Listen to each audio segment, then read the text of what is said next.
So here we are, pretty much out in the bog. But anyway, I stumbled across this truck. And it's pretty interesting. It's like a little shorty deal. So, you know, it's painted in military colors, and it looks like something that would have been in an airfield to pull planes around maybe. I'm sure it tops out at like 50 miles an hour. But pretty neat. I've never actually seen one of these in person, but anyway, it's unlocked, and get that out of the way, and the keys in it.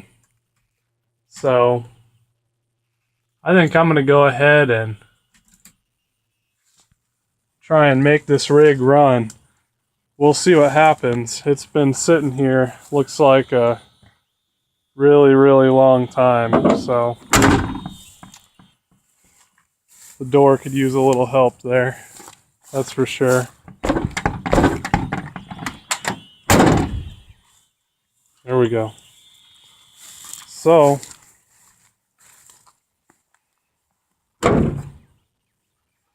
take a look under the hood. We can figure out how to open it.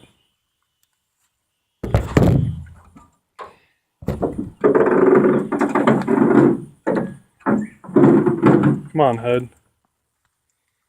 Looks like a 300 inline 6, powered by Ford, single barrel carburetor. Got the weeds growing all up inside of it. I saw something on desulfating a battery, so I'm gonna try and light this thing off without spending a dime. So I might pull the carburetor out and spray it out, and I'll probably rig up a gas can, but anyway, I'm gonna try and desulfate this battery, so I need to get it out of here, and I'll pour all the acid out, and then we'll use some Epsom salt and put it on a charger to see if it'll live again. So should be interesting to see. But with that, we'll do that trick, and then we'll get to this truck. So for now, let's get that battery out and see if we can bring that battery back to life. I'm sure it's been sitting here for at least 5-10 years.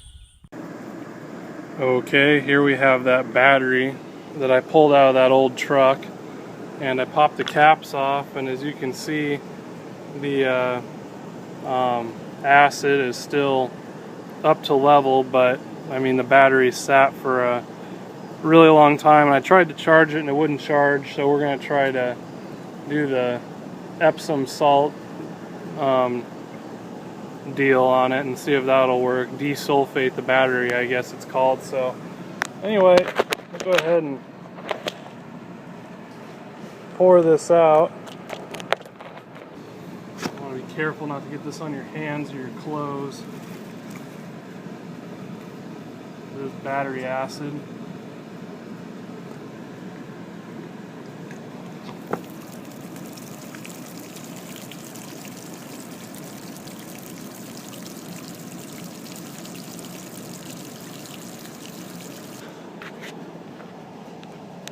Probably can't see it like I can, but looking in here, there's a fair amount of corrosion built up. So it's kind of what happens when a battery sits. So we'll go ahead and add our salt solution and see if it'll clean it up. But anyway, that's where we are as of now. Alright, so here we have our Epsom salt solution, and I have 2 more containers. It should take about 4 of these, but I have about 30 to 40% of this Epsom salt dissolved in here. So quite a darn bit. As you can see, it's real cloudy. So the idea with this stuff is you put it in, you put the battery on really low trickle charge for like 3 to 4 or 5 days, and if it charges back up, then you know it worked. You know, and again, you only do this with batteries that you know, won't charge. So it's kind of like a really interesting thing, because this, you know, you could grab a battery that has been sitting around for 20 years, like this truck's been sitting out there. I talked to someone the other day for, you know, about 10 years. They've just kind of moved it around with the forklift. So I guess pulled it around, they didn't lift it up, but anyway, so it'll be a good test to see if this works on this battery here. So, you know, there's no real exact science to it, just fill one cell, move to the next. So we'll probably add some more of this at some point. I'm just gonna fill them all the way up to the top. I feel like that can't hurt anything. So like I said, you're not supposed to leave this stuff in after you do this. That's not the point of it. That's kind of what a lot of people do. I saw online. So after I did my own research, I found that's not quite correct.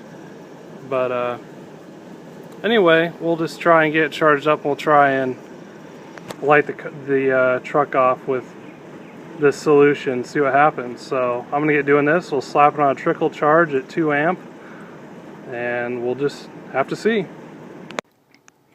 Alright, so we've had our battery on our charger for a couple of days now.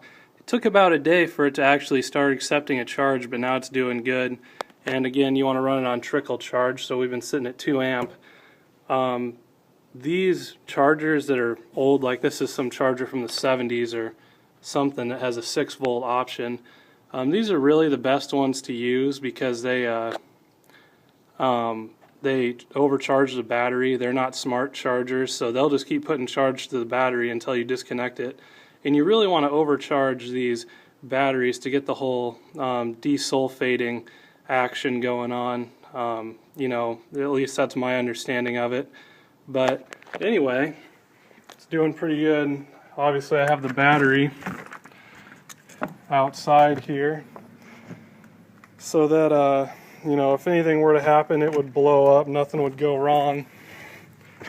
And I left the caps a little popped because it's going to get hot and the water is going to expand, and I can see that some did indeed run out. So anyway, I'm going to hook up our meter here and we're going to see just what it's sitting at, but I've already checked it, so I know we're pretty good. In the beginning, it had like, when I hooked it to the charger, it literally had like, there's no voltage like whatsoever. I couldn't even get a reading, so this is pretty impressive. So anyway, I'm gonna get this all hooked up and we'll take a look.